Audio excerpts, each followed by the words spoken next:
আসসালামু আলাইকুম রহমতুল্লাহ হামিদাউ অমসল্লিয়া ওমসাল্লামা ওবাদ। আমাদের পিওর দা অফিসিয়াল ইউটিউব চ্যানেলের প্রিয় দর্শক শ্রোতা মণ্ডলী, আপনাদের সকলকে আমাদের চ্যানেলের পক্ষ থেকে আন্তরিক অভিনন্দন মোবারকবাদ জানাচ্ছি। সম্মানিত দর্শক, দিনী ভাই এবং বোনেরা, অনেকে প্রশ্ন করেছেন মোহতারাম শায়েখ, শবে মেয়ারাজ উপলক্ষে কয়টি রোজা রাখতে হবে, একটি নাকি দুটো, এবং মেয়ারাজ উপলক্ষে কি কি আমল করা যাবে, কি কি আমল করা যাবে না। মেয়ারাজের রাত্রিতে, শবে মেয়ারাজের রাত্রিতে, লাইলাতুল মেয়ারাজে কোন পদ্ধতিতে সালাত আদায় করা লাগবে জানিয়ে বাধিত করবেন। চমৎকার, গুরুত্বপূর্ণ, ভালো একটা প্রশ্ন আপনারা করেছেন। কারণ আল্লাহ তাআলা কোরআনে কিন্তু বলছেন, ফাসআলু আহলা যিকরি ইন কুনতুম লা তা'লামুন। আল্লাহ বলছেন ফাসআলু আহলা যিকরি, অর্থাৎ তোমরা প্রশ্ন করো যারা আহলে যিকির বা যারা জ্ঞানী, যারা জানে, ইন কুনতুম লা তা'লামুন, যে সমস্ত বিষয় তোমরা জানো না।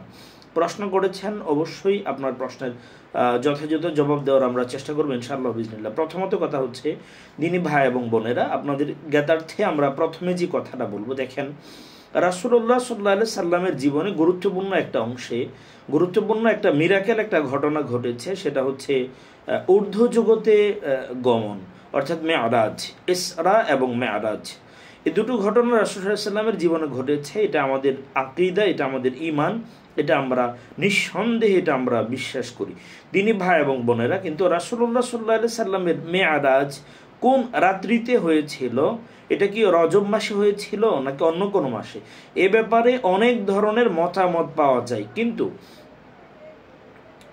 আপনার নির্ধারিতভাবে স্পেসিফিক্যালি বলার কোনো সুযোগ নেই যে রাসূলুল্লাহ ইসলামের মেয়ারাজ রজব মাসে সংঘটিত হয়েছিল। কিন্তু আমাদের দেশে রাষ্ট্রীয় বেদাত এটা রূপ নিয়েছে এবং অনেক মানুষ এ ব্যাপারে আপনাদের কাছে কথা বলে, এবং ইউটিউবে অনেকে এই সমস্ত কথা বলে থাকে যে মেয়ারাজের রোজা এতটা রাখবে, মেয়ারাজ হচ্ছে রজব মাসের 26 তারিখ দিবাগত রাতে মেয়ারাজ রাসূলুল্লাহ ইসলামের জীবনে সংঘটিত হয়েছিল। এজন্য মেয়ারাজ উপলক্ষে এই দিনে সিয়াম পালন করা, রাতের বেলাতে বিশেষ নিয়মে নওয়াফেল সালাতগুলো আদায় করা, এই ধরনের কথা অনেকে বলে থাকে। আসলে এই সমস্ত কথার ন্যূনতম কোনো ভিত্তি বা দলিল আমরা শরীয়ত ইসলামে খুঁজে পাই নাই। রাসূলুল্লাহ সাল্লাল্লাহু আলাইহি সাল্লামের জীবনে মেয়ারাজ সংঘটিত হওয়ার পরে রাসূলুল্লাহ সাল্লাম লম্বা সময় জীবিত ছিলেন, কিন্তু রাসূলুল্লাহ সাল্লামের জীবদ্দশায় রাসূলুল্লাহ সাল্লাল্লাহু আলাইহি সাল্লাম মেয়ারাজ উপলক্ষে কোনো সিয়াম পালন করেন নাই, কোনো সালাত আদায় করেননি। এবং সাহাবায়ে কেরাম রিদওয়ানুল্লাহি তাআলা আলাইহিম আজমাইন রাসূলের ওফাতের পর, ইন্তেকালের পরে দীর্ঘ 100 বছর দুনিয়াতে জীবিত ছিলেন। কোনো সাহাবী থেকে এই ধরনের কোনো আমল প্রমাণিত নয়।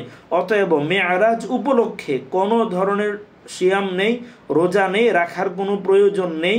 কেউ যদি রজব মাসে আইয়ামে বীজ, অর্থাৎ আরবি মাসের 13, 14, 15 তারিখে রোজা পালন করা, চন্দ্র মাসে, এটা রাসূলুল্লাহ সাল্লাল্লাহু আলাইহি ওয়াসাল্লামের সুন্নাহ। এবং সারা বছর যদি প্রতি মাসে কেউ এই 3টা সিয়াম পালন করে, চন্দ্র মাসের 13, 14, 15-তে আল্লাহ রাসূল বলেন সারা মাস, সারা বছর সে সিয়াম পালন করার সওয়াব সে পেয়ে যাবে।